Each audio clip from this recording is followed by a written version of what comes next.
scholarships and student aid here on campus. My colleague Jerome from ITS and Beverly from the graduate school, we want to welcome you to today's GradStar information session. We know because this user conference booked so fast, the fact that you are here today with us, we don't take it for granted. We're glad that you are.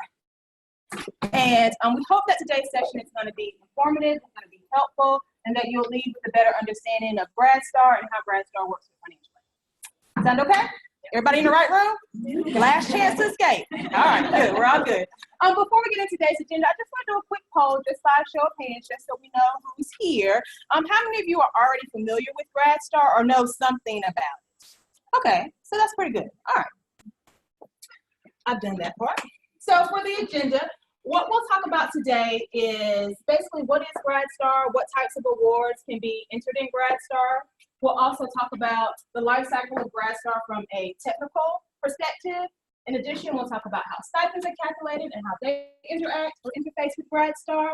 And then we'll talk about how certain GradStar awards relate to financial aid and impact existing student aid that a student has already been awarded in the financial aid process. Lastly, we will have time for any questions until 12:05. We'll have time for questions that you have. And here we go. I'll turn it over to Gary. Thank you. You're welcome. Okay. So, GradStar, what is GradStar? It's been many things in the past. For those of you who've been here for a while, started out as something called STARS. Any STARS? People remember STARS? Well, yeah, us have been here for 20 years. So we're from STARS to Starlight, different versions, and now we're at GradStar. So it's a Connect Carolina student administration used system used to provide Department of Financial Aid to students, including non-service fellowship, tuition and fee awards. We're just getting started with this basic. They put you on Timbuktu. They did. Well, we're glad you found us. A couple more. That's fine. And GradStar interfaces with the finance and human resources modules within Connect Carolina as well. And it's also used, and it's created primarily, the electronic version, to ensure the university does not over-award financial aid to enrolled students. And Aisha will talk more about that in her section. I always like to start with just kind of a big picture. You know, what are we doing? Why are we doing it? And thinking about our planning for those of you who are end users, who are, you're on the front lines with your students. The first thing, it can be very detailed, a lot of information to pull together. So just step back a minute and think about who are your students and who are you funding. You're looking at your enrolled students. The GradStar is used for students who are actually enrolled in classes. So just remember that. You need to identify those students who are receiving funding from your department. And as we know, if you work with student funding can be all over the place. A student can work in one department, have funding from another, be involved with another, change each semester, go from TA to RA, all kinds of situations, which makes student funding very complicated. And interesting.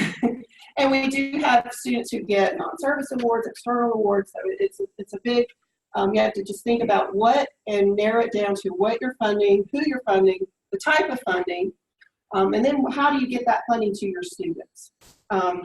There are many ways to get money to students. You enter your service payments directly into HR payroll. So who does the EPARs? Anybody know EPAR?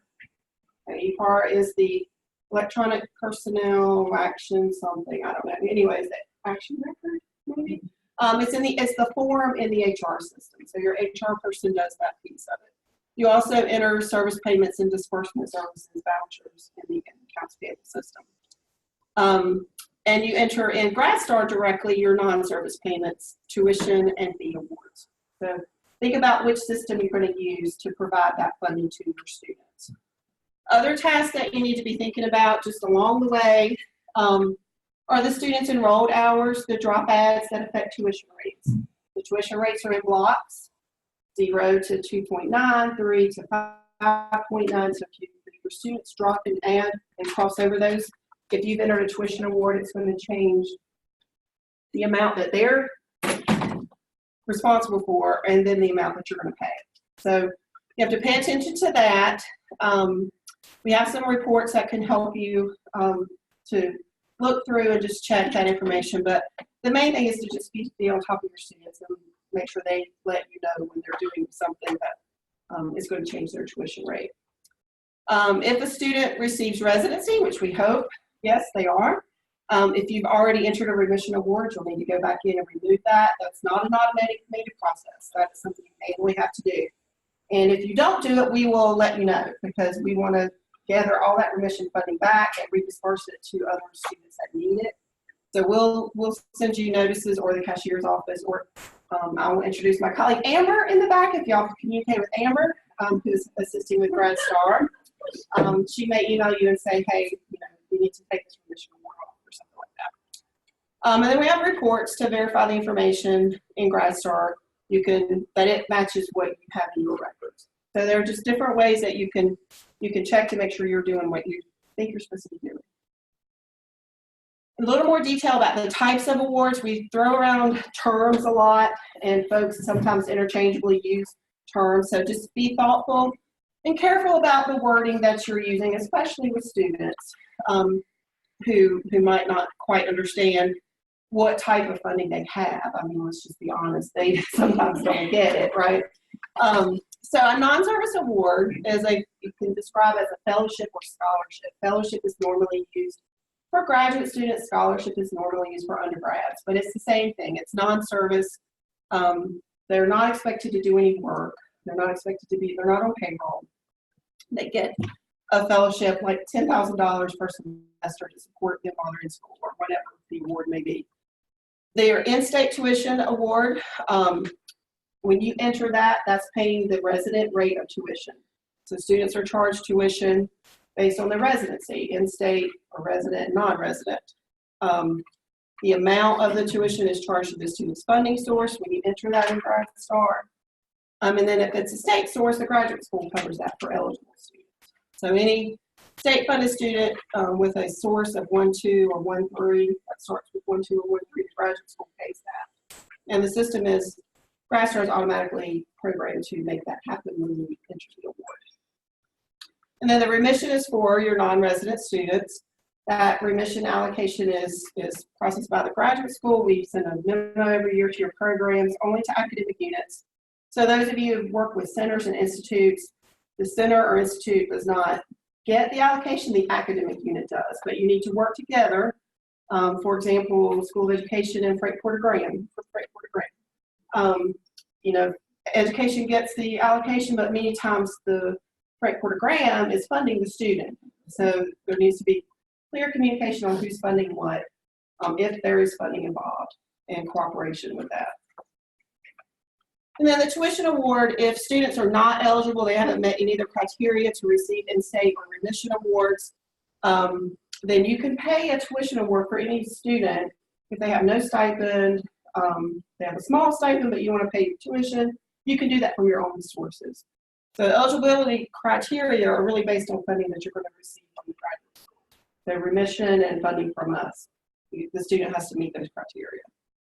And then the fee award pays the mandatory fee amount, not any program or special fees. So one good example is the orientation fee, the first year student orientation fee. Some programs don't know or don't realize that in the mandatory fee amount that's listed on the cashier's site, that does not include the orientation fee. So if you wanted to cover that, you have to enter that separately. That's just one example.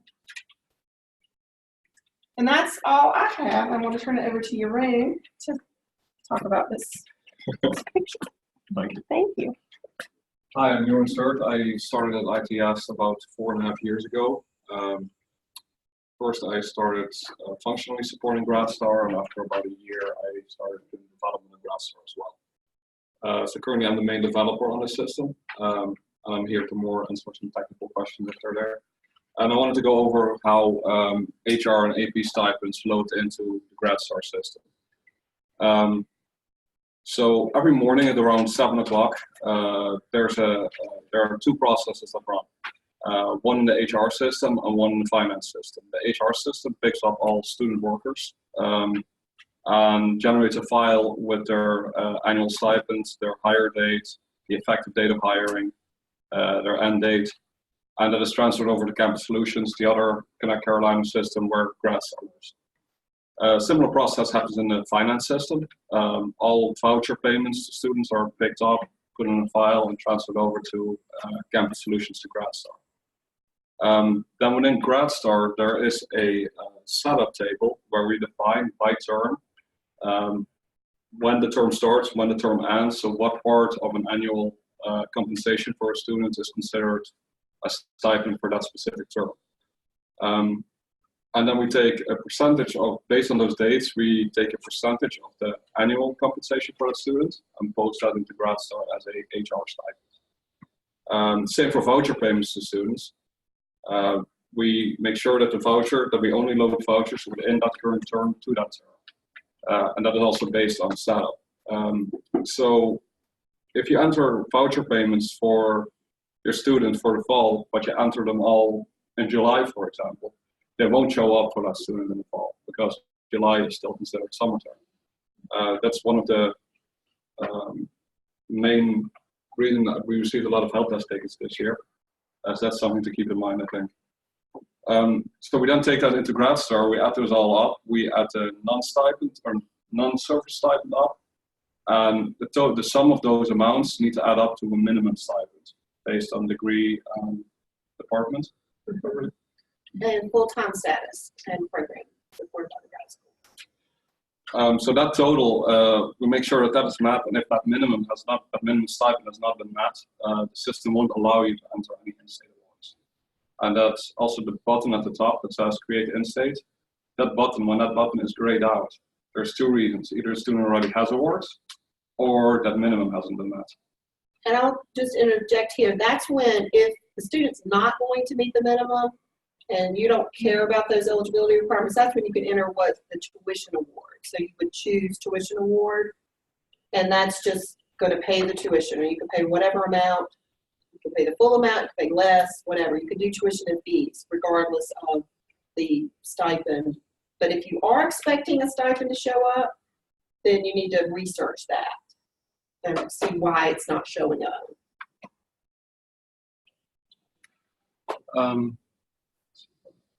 So after these awards have been entered in GradStar, they won't show up in financial aid or on the general ledger immediately. Based on what time of the year we are, we run either the 2018 or the 2019 job stream, meaning either Monday, Wednesday, Friday, we export these awards to different systems, or Tuesday, Thursday. And this is because there's an overlap between 2 age years. At some point that switches. So there will always be a 1 or 2 day delay between entering an award in GradStar and that award showing up on your GL and in financial aid. So from Campus Solutions, we then create another file that goes back to the finance system, which is journal entries that goes to GL. And there's another file that loads into the delivered financial aid system. Aisha takes it from there. If everything is set up correctly, that will disperse to the students by itself. That should take a few minutes, I think. If it does export to financial aid and it doesn't show up on the student account, there could be a reason in financial aid why it doesn't go through. It might be a hold, disbursement holds, there might be an over award, there might be different reasons. And I'll talk about all that. I mean, you're free to talk about it if you want. So that's basically the interaction between GradStar, how it interacts with HR and with finance. I think that's the main reason we've seen a lot of tickets this year with the effective dates of hire not being within that correct time frame.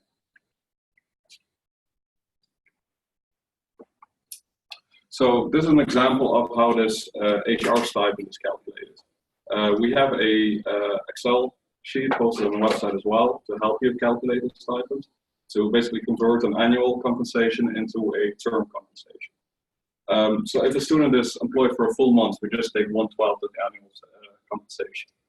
It gets a bit tricky if a student is employed for a part of a month. We then take the percentage of that month that the student is employed. So we don't look at working days, for example. If the student starts on August 17, then we take the last part of the month, and that adds up to 0.48 of a month. So in the current term, if a student started on August 17 and they're employed all the way up to December 31st, we would take 4.48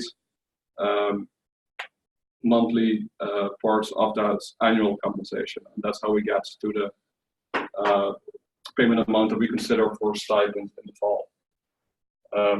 So that's also where we often see that an annual stipend or a stipend for the fall calculates to 78.49, 78.48.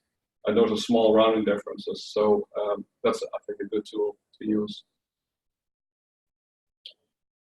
Thank you. Yeah. Okay, thank you so much.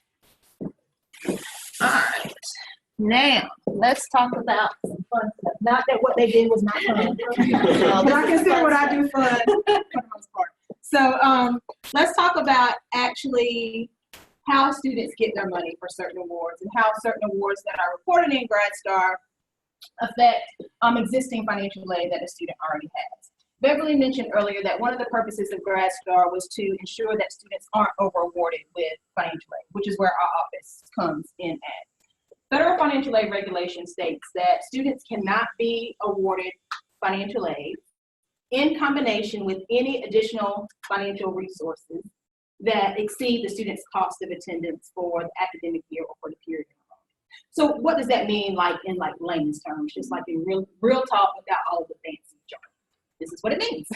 Our office financial aid has to consider any education, financial assistance that a student is getting before we can determine their eligibility for student aid. We have to include everything, consider everything. So loans, grants, work study, scholarships, tuition remission, in-state award, non-service awards, certain veterans educational benefits, and a number of other things.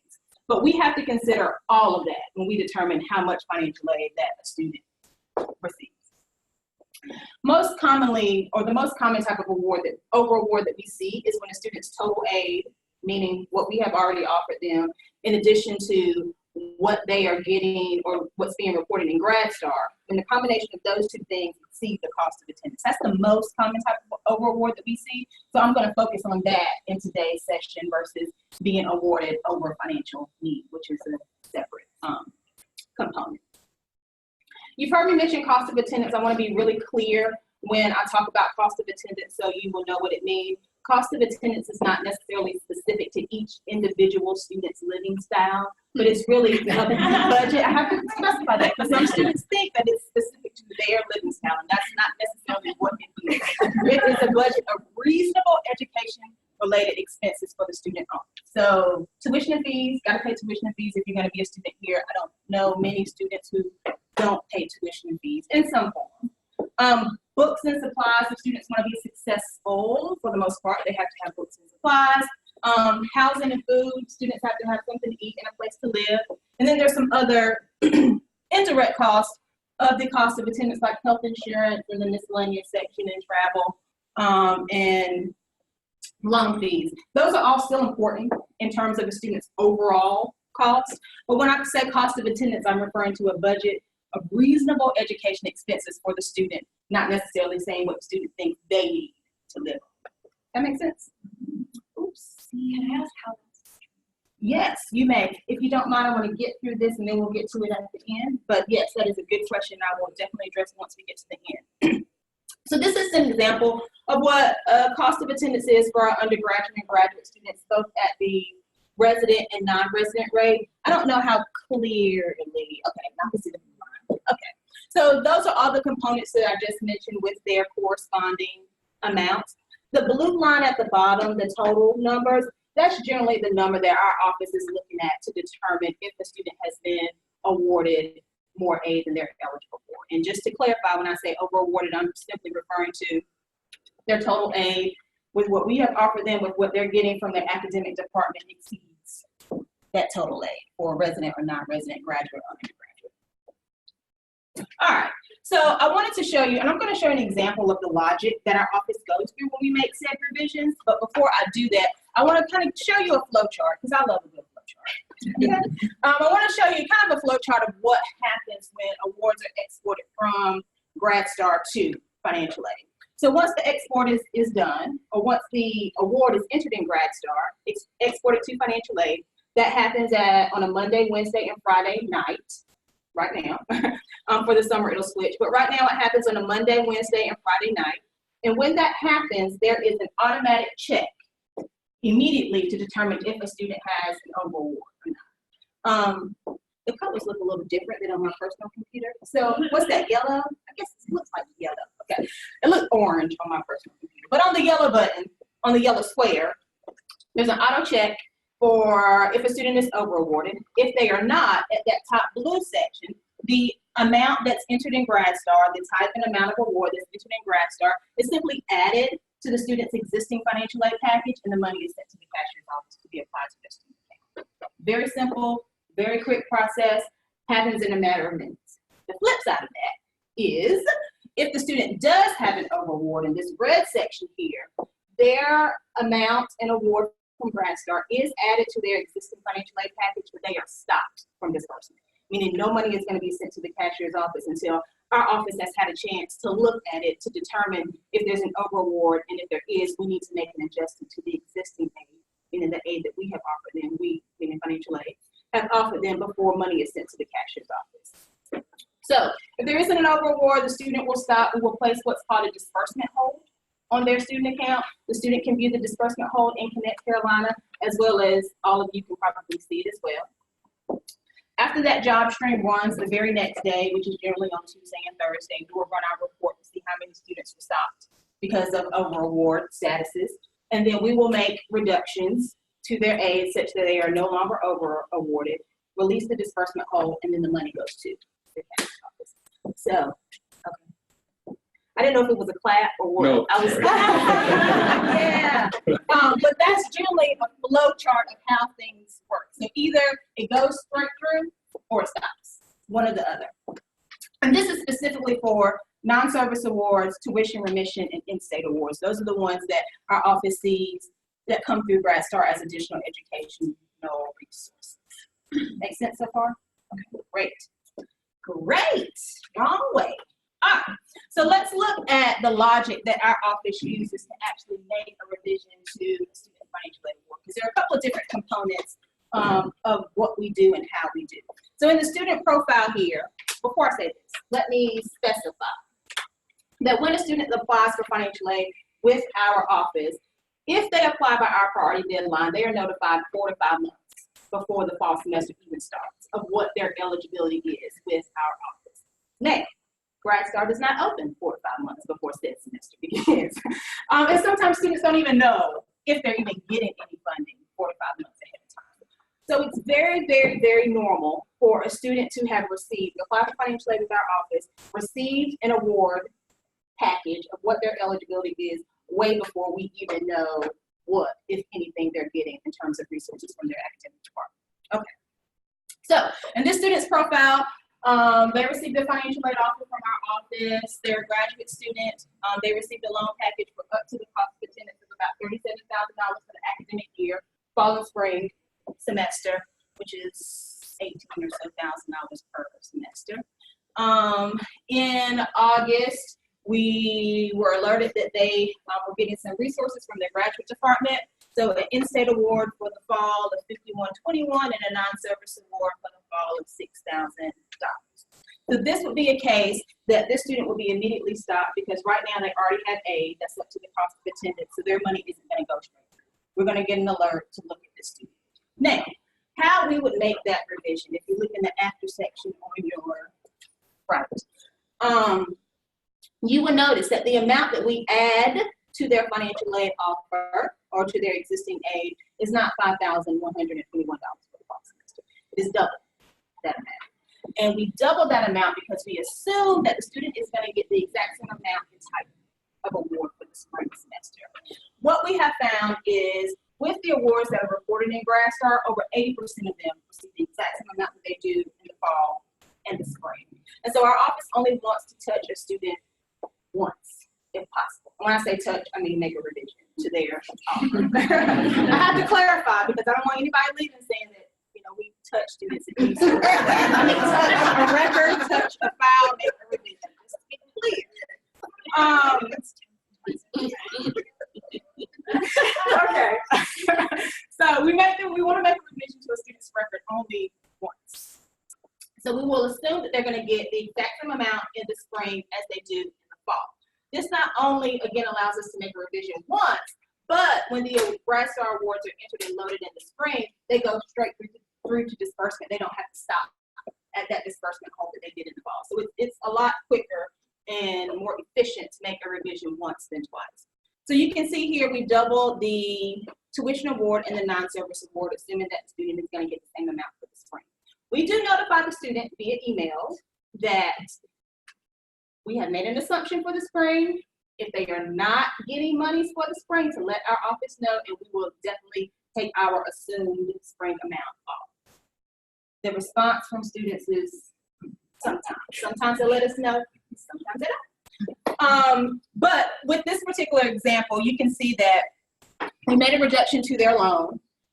If you look at both awards side by side, the total amount of their financial aid is exactly the same, only the type changes. One of the biggest questions that we get from students and sometimes academic departments is when you have to make a reduction to existing aid that we have offered them, the students think that we're taking something from them. You know, they don't realize that they're still getting funding from their academic department to replace that. And we're not necessarily taking anything from them. They're getting the exact same amount that they'd gotten originally, only the type of aid is changed. So that's something that we have to explain to students often, but it's okay. I have a standard response that fits everybody. It works really, really well. What if they have different types, like they have Pell and they have loan? Do you think, how do you choose what to use? We will normally reduce loans first before we do any grants or gift aid. We call grants gift aid. Gift meaning money you don't have to pay back, but sometimes you do get that. Bad joke, didn't go well. All right, so that is the logic behind how we make our revisions. And before I wrap up and we take questions, I do want to mention those of you who have worked with GradStar before and are familiar with how GradStar works, you may be familiar with how we do our receive or out process. I want to mention this up front in case I get questions about it. You don't think I'm trying to hide it. So right now, as I mentioned, we double the fall award, assuming they're going to get it in the spring. What we do is currently in December-ish, we will remove the spring awards from the student's financial aid offer because GradStar will open in January-ish for academic departments to enter the actual spring amounts in GradStar so they can be back to our office. So we will remove the assumed spring awards from the financial aid offer. In order to do that, we have to remove the fall award as well. As of right now, I know it does not make a whole lot of sense, but this is what the process is. So right now we'll remove the entire award. We'll put the fall award back on the financial aid offer and on the student account. And then in January, once the spring award loads, it will load like it normally does with everything else. We are in the process of trying to change that process so we don't have to take money off the student's account for fall when they are getting monies for spring. So just keep in mind that process, we're working to change it really hard. We know that's a point of contention for everybody, including our office and the students and academic departments, because questions just flood in from everywhere. So just keep in mind, we are working to change that process. Okay, that's all I have.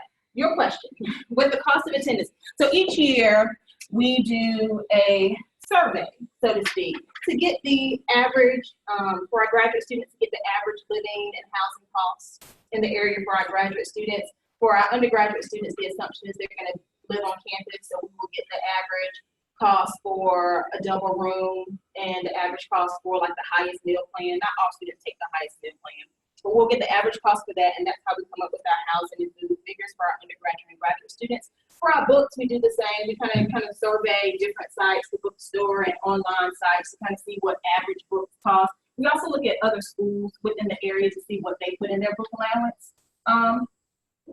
For tuition and fees, we can't wait until July. until the fees are finalized. So we make our best estimate in terms of what we think fees are going to increase, tuition fees are going to increase by 3 to 5%. And what else was in the cost of attendance? Our miscellaneous and our personal and our travel expenses, we just average that based over the years. I mean, it goes up a little bit every year. With health insurance costs, we usually get the cost from Campus Health of what the health insurance costs are. So we do a survey basically to get what the cost of attendance figures are for the academic year. And students are usually able to live within the student budget. Sometimes, again, we'll have students that say, well, I just can't, this won't cover my $1,400 but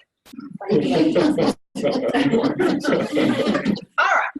This page is not left blank intentionally. It's supposed to be a question mark there. Are there any questions? Anything that I can answer for you, or Beverly, or you want an answer for you? Anything that we didn't make clear? Anything that was clear that you want to get more clarity on? Valerie? For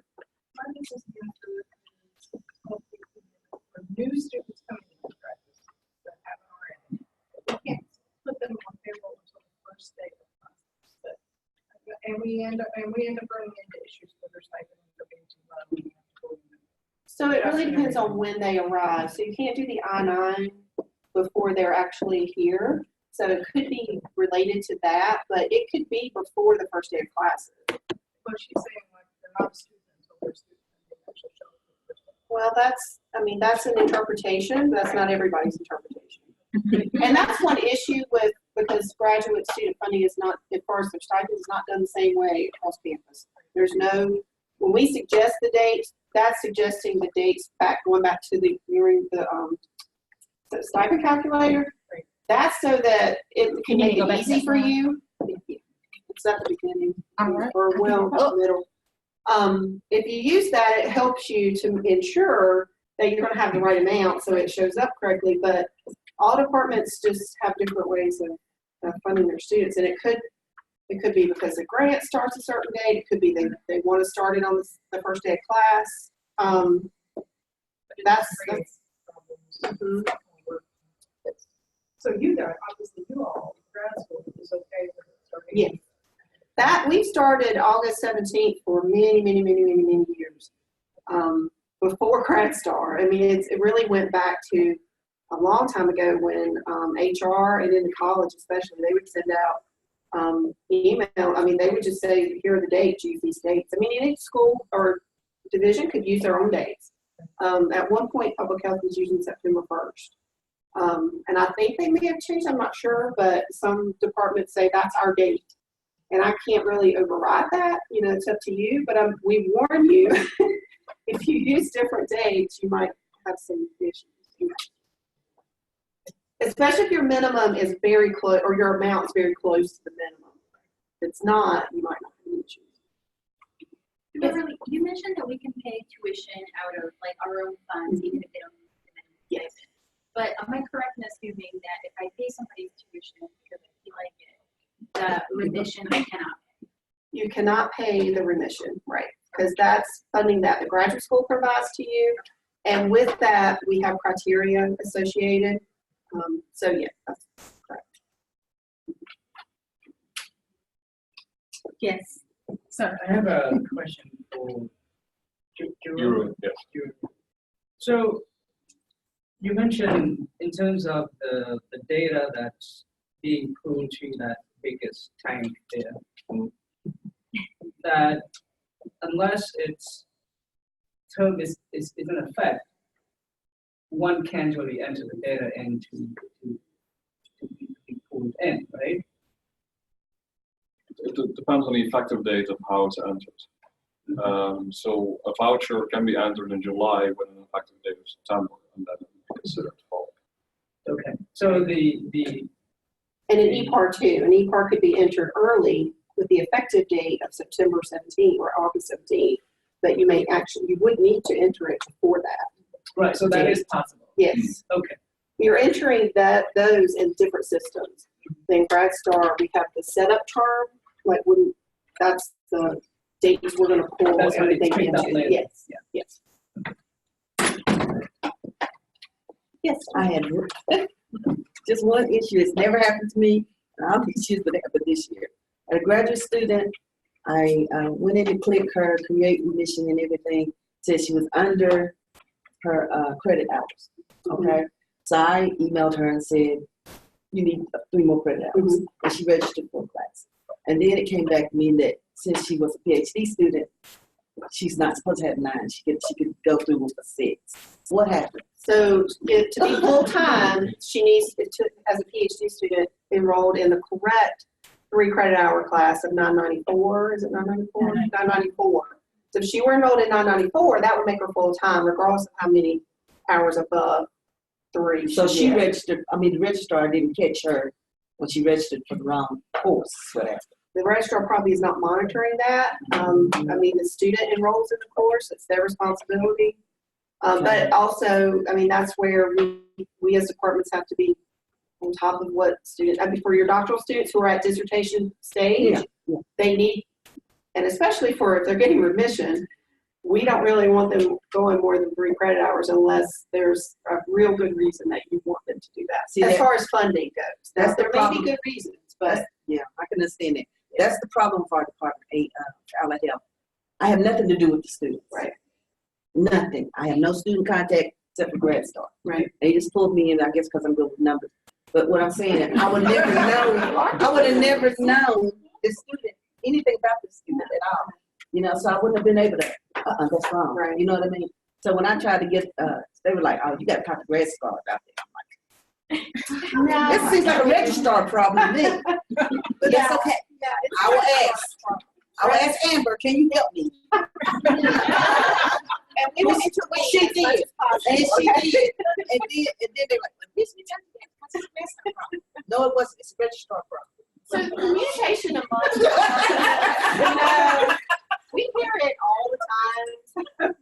We try to help, but Just 4 more years, 4 more years, and I'm there.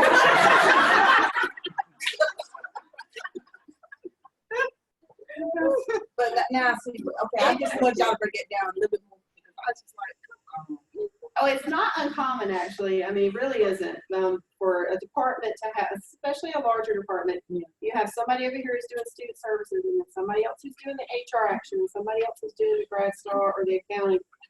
And I would suggest, but you have to work it out in your department. You need to communicate and get to know those people. And you may have to go out of your comfort zone a little bit and learn a little bit, just enough, about the other area so that you kind of feel confident what you're doing. And of course, yes, we can always help you guide through that. thanks, Amber.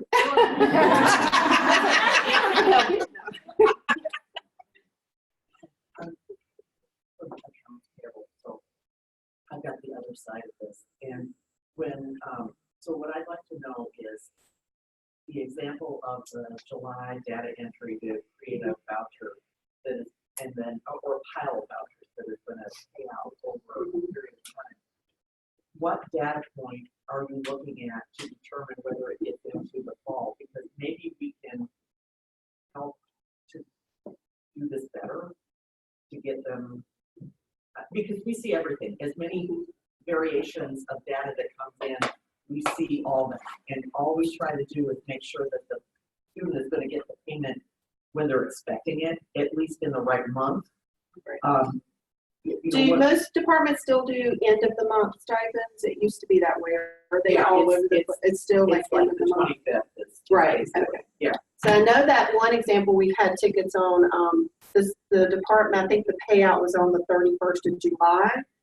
I think that's what it was. Mm-hmm. But our dates, our setup dates in GradStar are August 1st, right, through December 31st. And I don't know what exactly that is. It the payment date? There's a scheduled payment date, there's an invoice date, there's dates all over. So maybe We could look at that too. Yeah. We could look at that. Yeah. And once we figure out that, make sure that we are on the same page, because that's really good. We can send out communication to everyone and send that out more often. Yeah, in the past we've had some of those issues, but this year I think there was a couple more of those. And it probably was departments wanting to get students their money, so they, when they get to school in August or arrive to campus, they don't have to wait to the end of August to get it. I And think it's more. I don't like- know, but I think they're putting it in like 6 months at a time. yeah, that's true. Generally Right. what we see. So we're like really busy with these things in July and August, and then we just sort of go. Well, we can get together on that and That'd be great. clarify that for everyone. Question for you about when you mentioned that you assume the same amount for fall and Yep, spring. yep. And then you send an email to the student telling them you're assuming that. What if they are not receiving the same amount and they just don't tell you? That's a very good question, and there are cases where students just don't tell us. And one of two things happen. On the extreme end, when it is refund time for the spring semester and they notice they don't have a refund or they have one that's considerably less than what they got for the fall semester, they contact us immediately and say, hey, why have you messed up? And then we kind of go through the process of what I just shared with you all. What we are working to do is to create another query that captures students who don't get money in the spring, so we can automatically adjust their aid back. So it isn't an automatic process to give it back as it is to take it away, if that makes sense. So students have to notify us to, give it back. But we're working on a process to capture those students, those 20 or so percent who actually don't get a distinct amount that they got in the fall, and that way we can make their revisions upwards before disbursement happens for the spring semester. That make Yeah, you know, Okay. guys, because I'm pretty sure that's $10. But Yeah, sure. Sure. If that is what you want to do, if you have students who you know are gonna have fall on boards, absolutely, you can give us a heads up, that way we'll do it. if the students come to me right now, I'm like, hey, I got a double award. Yeah. Right.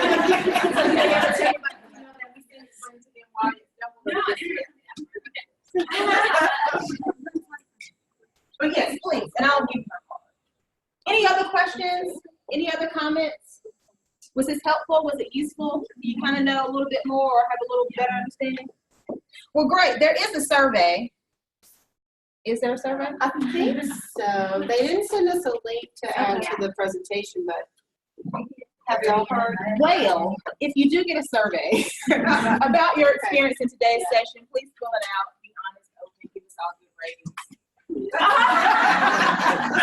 Thank you so much for coming. Have a great afternoon, everyone.